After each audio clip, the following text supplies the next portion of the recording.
PR 200 jury charge practice test.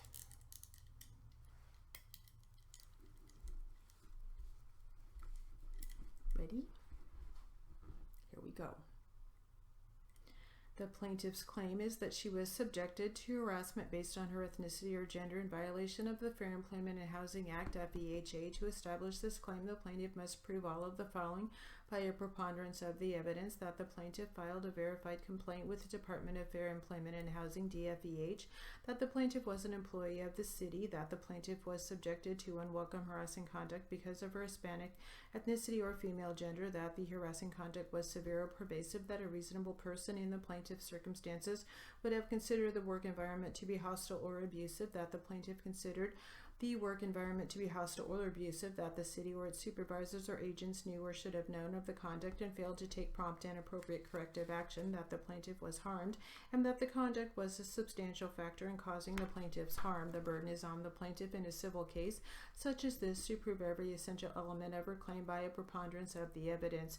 If the proof should fail to establish any essential element of any of the plaintiff's claims by a preponderance of the evidence in the case, the jury should find for the city as to that claim. The burden is on the city in a civil case to prove any affirmative defenses by a preponderance of the evidence, which means you must be persuaded by the evidence that the affirmative defense is more probably true than not true. To establish by a preponderance of the evidence means to prove that something is more likely so than not so.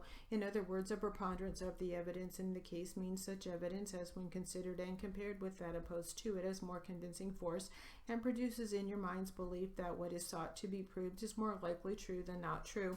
In determining whether any fact and issue has been proved by a preponderance of the evidence in the case, the jury may, unless otherwise instructed, consider the testimony of all witnesses, regardless of who may have called them, and all exhibits received in evidence, regardless of who may have produced them. In order to sustain the claim, the plaintiff must have filed a verified administrative complaint with the Department of Fair Employment and Housing, DFEH. The DFEH complaint must have been verified under penalty of perjury by the plaintiff personally or by the plaintiff's attorney. If the plaintiff's attorney verified the DFEH complaint, then the attorney must have identified him or herself as the person verifying the complaint. In deciding the claim, you must determine whether the conduct was unwelcome.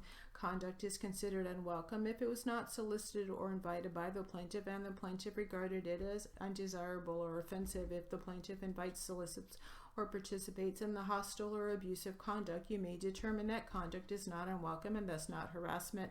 That is, if a plaintiff joins in making inappropriate jokes, sexual banter, or vulgar language, you may determine that the conduct is not harassment.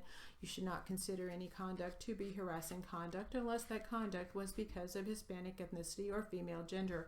A harassment claim is not established where a supervisor or coworker simply uses crude or inappropriate language.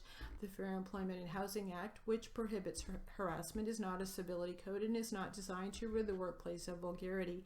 It does not outlaw coarse and vulgar language or conduct that merely offends. The burden is on the plaintiff to prove by a preponderance of the evidence that any conduct which she claims was harassing conduct was because of the fact that she was Hispanic or female, or was motivated by animosity toward Hispanics or females generally. In deciding the claim, you must determine whether the conduct was severe or pervasive. Severe or pervasive conduct is more than occasional, isolated, or trivial acts. Rather, a plaintiff must show a concerted pattern of conduct of a repeated, routine, or generalized nature. A hostile or abusive work environment is one in which the harassing conduct unreasonably interfered with a plaintiff's work performance by creating an intimidating, hostile, or offensive work environment. Prompt and appropriate corrective action means action that is reasonably calculated to end the harassment. General allegations which are not substantiated by accounts of specific dates, times, or circumstances do not suffice to establish an actionable claim of harassment. Likewise, mere workplace gossip about harassment of others and of a plaintiff's awareness of that harassment is not a substitute for proof. A person may only bring a harassment claim under FEHA if she files a DFEH complaint within 1 year. This means that in determining whether any harassing conduct was severe and pervasive, you may only consider harassing conduct which occurred within 1 year of the date she filed her DFEH complaint on May 27, 2009, for example, on or after May 27, 2008, and harassing conduct which occurs before May 27, 2008, but which, when taken in combination with harassing conduct which occurred after May 27, 2008, formed a continuing violation. In order to establish that conduct formed a continuing violation, the burden is on the plaintiff to prove by a preponderance of the evidence that the harassing conduct occurring before May 27, 2008 was similar in kind to the conduct occurring on or after May 27, 2008. The conduct was reasonably frequent, and the conduct had not yet become permanent. Permanent in this context means that the conduct has stopped or that any further efforts would be futile.